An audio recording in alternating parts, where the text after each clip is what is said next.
Hi, my name's Erin Pepin, and I am a special education teacher at an elementary school, K through 5. I teach 8 students. We have 8 paraprofessionals and then myself all in the classroom.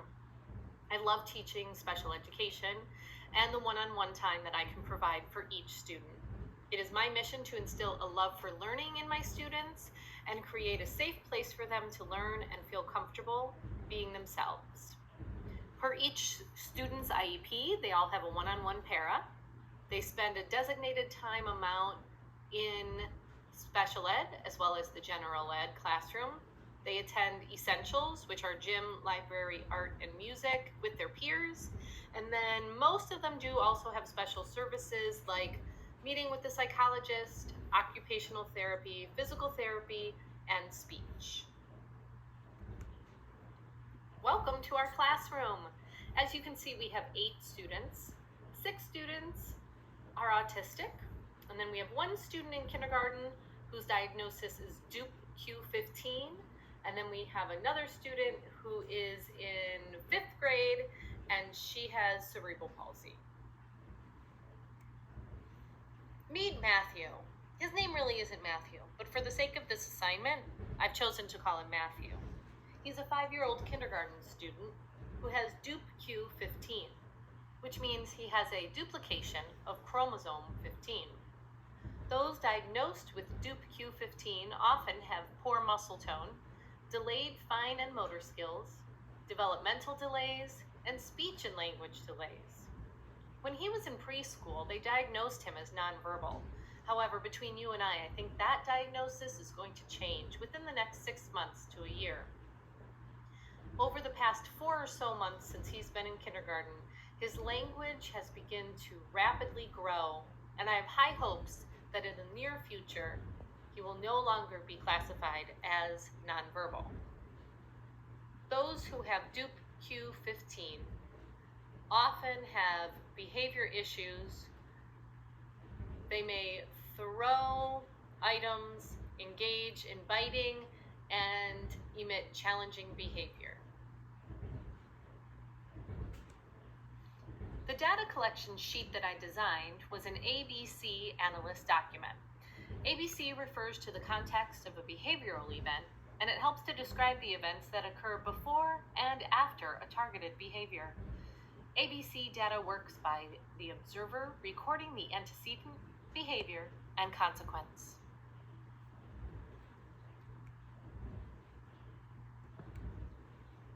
Here's the data from day 1.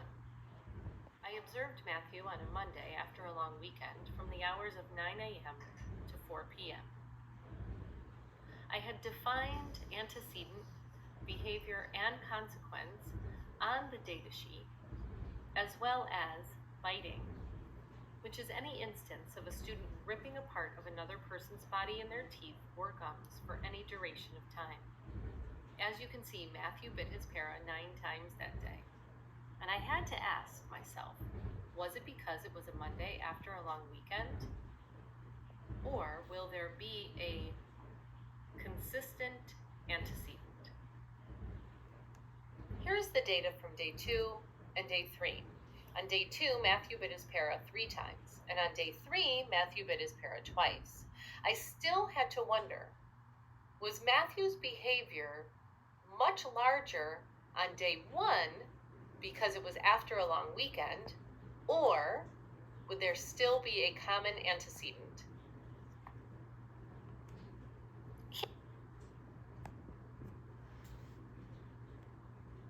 Here are my results. The most common antecedent was denied access. Denied access occurred when Matthew wanted a specific toy, when he wanted access to a reinforcer, such as going on a swing or the trampoline, if he was denied access to going outside, anything of that sort. The second common antecedent was actually a tie, and one of them was when he was eating and the other one was during transitions. I had to hypothesize that when he was biting during his meal, it was for attention, only because he was happy, sitting, relaxing, eating a snack or eating lunch.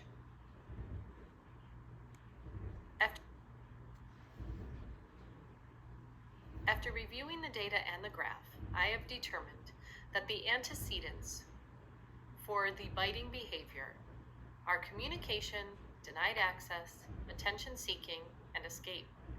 Matthew relies heavily on adult assistance to meet his wants and needs, and because he can't always communicate those wants and needs, he will often bite.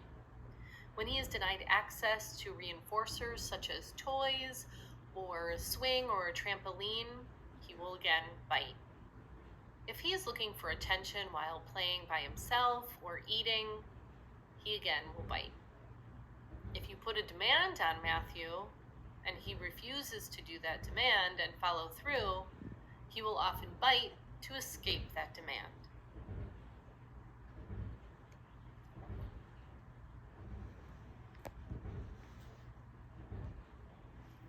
I created a behavior plan to reduce occurrences of biting and increase Matthew's ability to participate in the school environment and achieve success.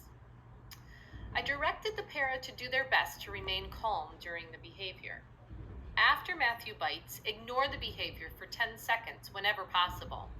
If for safety reasons you can't ignore, that's okay too. After the 10 seconds, provide the biting visual cards from the social story, What to Do When I Want to Bite, and read the 2 cards with Matthew. Then offer the Z Vibe or a chew tool. Continue with the demand that had been put on in the first place, and follow through using the student's token board.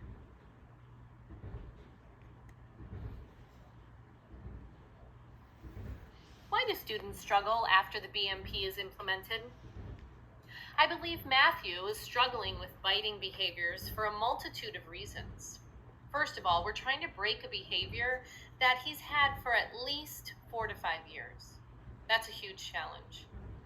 I've had conversations with his family members regarding replacement behaviors, reading the social story regularly, and not allowing the behavior when he's at home.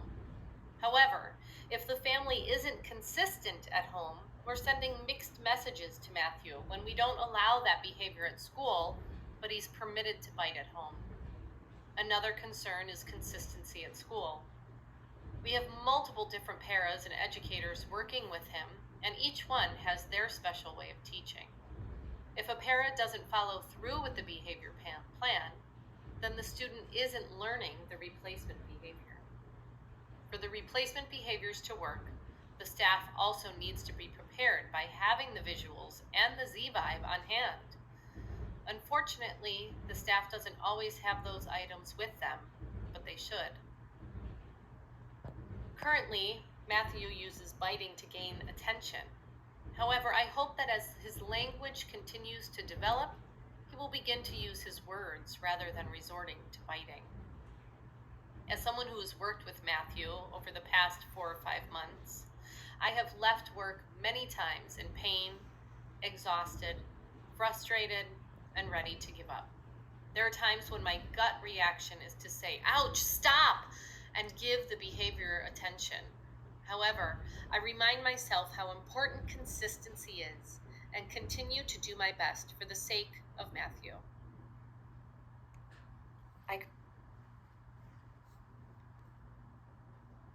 I created a multi-step behavior intervention plan. Step 1. If a student bites, ignore the behavior for 10 seconds. If the student bites another student, check on the injured student first, then attend to the student who bit. This is all dependent upon the intensity of the injury that was inflicted.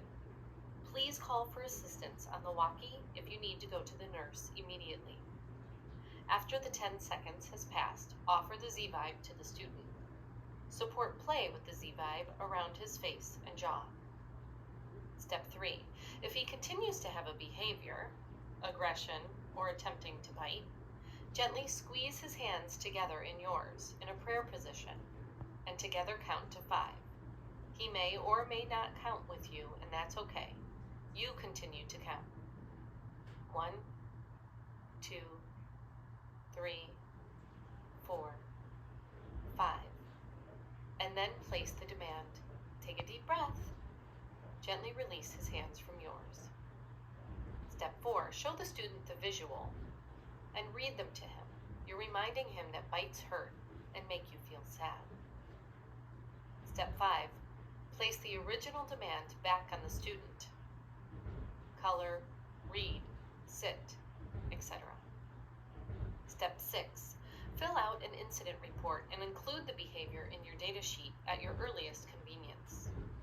If the behavior doesn't stop and he continues to be aggressive or attempt to bite you, return to step 1 and repeat steps 1 through 5.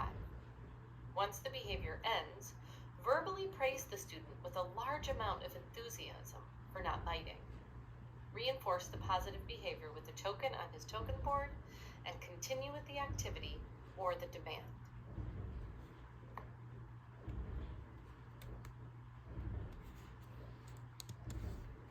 I created a multi-step behavior.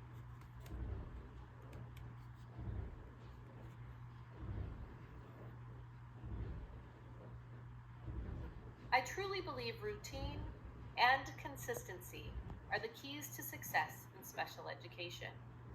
In all actuality, I am Matthew's para and have been playing the role of a special education teacher for this assignment. I have been implementing what I've learned from this behavior management course. I've been able to create more routines for Matthew. For example, I have a visual schedule posted so he knows what to expect throughout the day. I use the language first, then. For example, first, take your coat off, then snap. Most importantly, I have learned the value of data taking.